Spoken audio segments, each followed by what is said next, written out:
It's time now for the First National Bank of Muscatine's Coach's Corner with Muskie head coach Jake Mueller. Good morning. Welcome to the First National Bank of Muscatine's Coach's Corner. I'm Jordan Davis.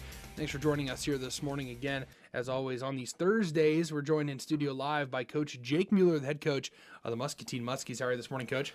Doing well. Thanks for having me. Well, we're really excited to have you in, as always. It's always a pleasure to get to talk to you, especially after we get to go to. I've been to every Muskie game this season, so awesome. it's been a lot of fun. I really enjoy being able to get out there and watch you guys play because you're an exciting team to watch. You really are. Well, thank you. Once again, we're glad to have Coach Jake Mueller joining us here. It's First National Bank's Muscatine's Coach's Corner here on KWPC. Well, Coach, let's talk a little bit about last week's game. It was a tough-fought game. It was a loss, but you've talked about it before. A loss is just a learning moment, right? Yeah, it is. Hopefully we do learn quite a bit from the loss. You would like to learn those lessons in wins, but sometimes you just don't. So there were some things that we did well in that game. Offensively, I felt like we took a big step forward. We did struggle defensively, and we knew it was going to be a tough challenge. Their offense presents a lot of problems. We don't see another team that runs the triple option the way they do it all season long. They're the only team on their schedule that does that, and then you throw that in there with they have a Division I athlete.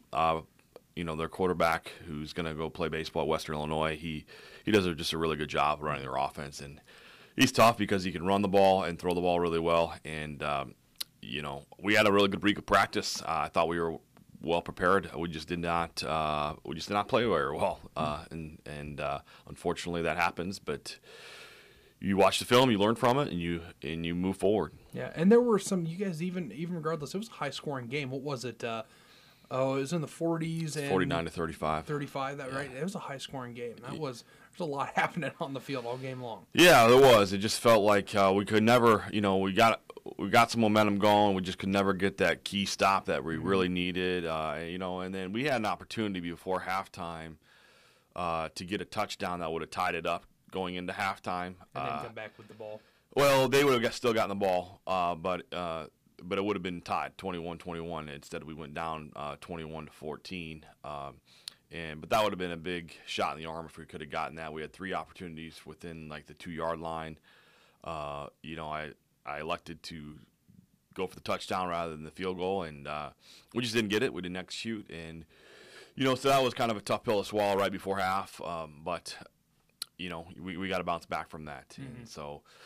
Yeah, there were some positives from the game, but there's definitely some things that we were disappointed that we didn't play better. I felt like kids played hard. I was happy with and pleased with the effort, but just not the execution. And you've got to be very disciplined to play a team like that. And for whatever reason, I can't really put my finger on it. We weren't as disciplined as we needed to be on Friday, which is disappointing. Gotcha. It was the execution that was lacking rather than because they were. Looked like the kids were running hard. You watch. 23 is Nimley or I'm sorry, Nimley or Gay. Gay. Gay's 23. Yeah. Gay, and then 24 is Nimley. Okay, yeah. I see those two on the field. Yeah. I can't link it up in my head which one's which. But watching them run the ball is exciting. It's a lot of fun. They're good moving kids. Yeah, they do. They do good things when the ball's in their hands. And they're how old? They're both sophomores. They're both sophomores. Yeah. To be that quick, to be able to slip out of a bunch of tacklers like I watched them do at a sophomore age, that's impressive. Yeah, they're just very talented kids who just have a knack for making plays with the ball in their hand, and both of them had a really good night the other night for sure.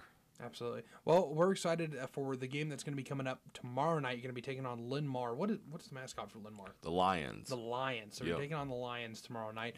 What's that going to look like? What are you looking for coming into this game? What do they look like as opposed to a team like the Spartans? Quite a bit different. They're going to be a wide open offense where they're going to have 3 and 4 receivers spread out all night long, and they really try to throw the ball a lot. That's kind of been their what they've hung their hat on this season is throwing the football, and so we've got to do a good job of putting pressure on the quarterback and defending the passing game, also being sound in the run game, but knowing that what they want to do is throw the ball. And defensively, they bring a lot of pressure. They run a defense which brings blitzes from a lot of linebackers and safeties, and so we've got to be sound and be ready to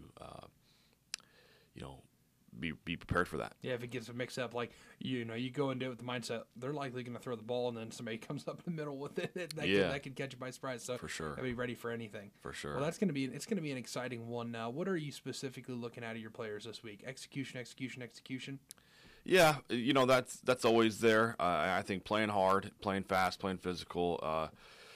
Football always comes down to blocking and tackling, and so we've got to tackle better, we've got to block better. I think that those are two keys for us, and with it, I like to see us kind of move on from last Friday and turn the page and make sure that we're locked in and focused to winning and playing a good game on Friday night. It's senior night. It should be a kind of an emotional night for some of the guys, and so that would be a big win if we could find a way to get that done on Friday for our seniors especially. Absolutely. And now we've been looking at the weather. I've been keeping a close eye on it because it looks like it could be a little dodgy for maybe. I don't know if it's supposed to get there late at night or if it's supposed to be there a little earlier. Chance of rain, thunderstorm, whatever.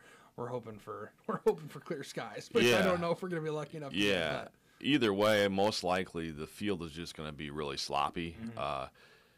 It was dry and sloppy 2 weeks ago, so I imagine I heard it's supposed to rain tomorrow morning. So by the time the sophomores play on the field and by the time we get to it, I know it's going to be a mess. But that's football. You just gotta play. Hey, football in the rain is just as much fun as football when it's dry. For sure. Personally, I always thought that was kind of a little bit more fun because you get splashed around the mud. I don't know if that's. I was a quarterback, so I wouldn't have the same opinion.